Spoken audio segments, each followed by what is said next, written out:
这是嘞，各位观众朋友，大家好，欢迎您收看藏人行政中央电视台本周西藏华语新闻节目。本期的新闻要点有：达赖喇嘛尊者与西藏人民议会议长致函祝贺新任教宗良14世；藏人行政中央领导人致函祝贺德国新任总理；已故西藏果洛高僧洪嘎多杰仁波切母亲离世。司政边巴次仁圆满结束美国访问，前往加拿大。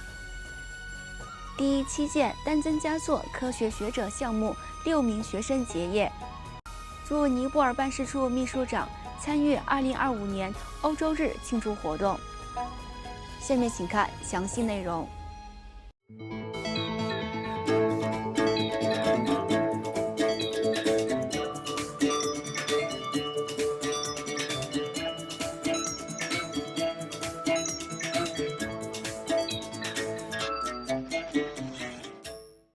罗马天主教枢机教主会议于上周四5月8号选出69岁的枢机教主罗伯特·普雷沃斯特为第267任教宗，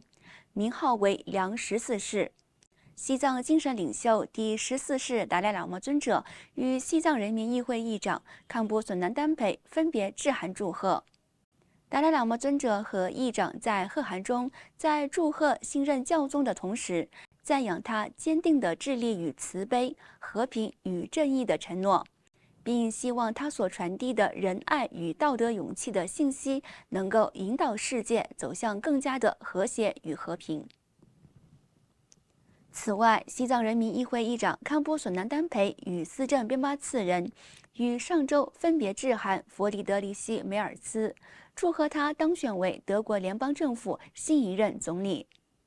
议长康波索南丹培和司政边巴次仁在贺函中祝愿弗里德里希·梅尔兹总理在任期内一切圆满顺利，并再次感谢德国人民及政府对西藏人民的持续支持。另外，根据西藏境内的可靠消息来源，西藏安多果洛已故高僧洪嘎多杰仁波切的母亲杜嘎卓玛因仁波切失踪及离奇死亡而过度担忧成病，于上周二5月6号在安多果洛病逝，享年85岁。尽管藏人行政中央已通过可靠渠道确认此消息，但由于中国政府严密封锁相关讯息，该消息直到5月11号才得以传出。他的离世为洪嘎多杰仁波切离奇死亡事件的余波再添一桩悲剧。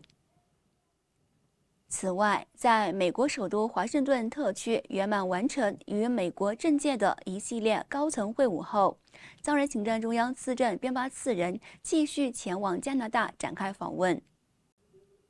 在抵达加拿大后，司政在驻北美代表郎杰曲珠和加拿大西藏委员会执行董事西肉他钦的陪同下，于本周二5月13号在多伦多的加拿大西藏文化中心拜会了国会议员詹姆斯·马洛尼和卡里姆·巴德西，以及国会议员兼前部长阿里夫·维拉尼，并举行了会谈。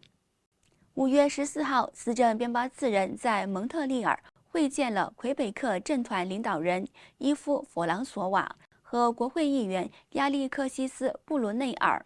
司政祝贺他们再次当选，并感谢他们在加拿大议会通过支持西藏人民自决权的议案中给予的支持。当天，司政还会见了蒙特利尔藏人社区的代表，并举行了简短的座谈。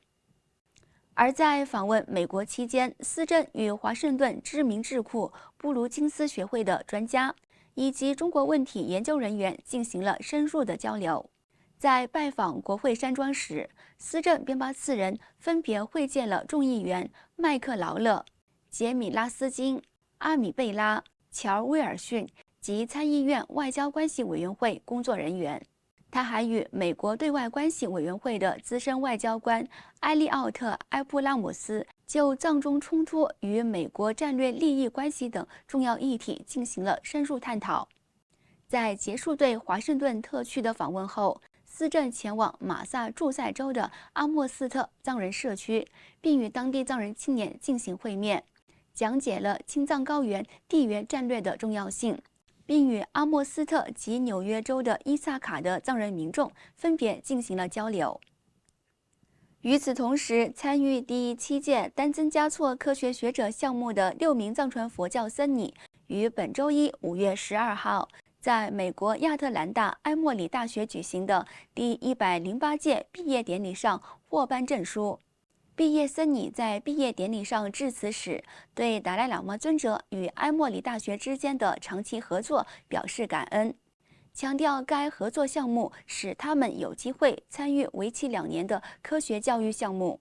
丹增嘉措科学学者项目旨在培养具备现代科学素养的藏传佛教学者，为寺院教育引入现代科学知识。自2010年项目启动以来，共有7届，共43位学者完成培训，学成后返回各自寺院担任科学课程的教学骨干。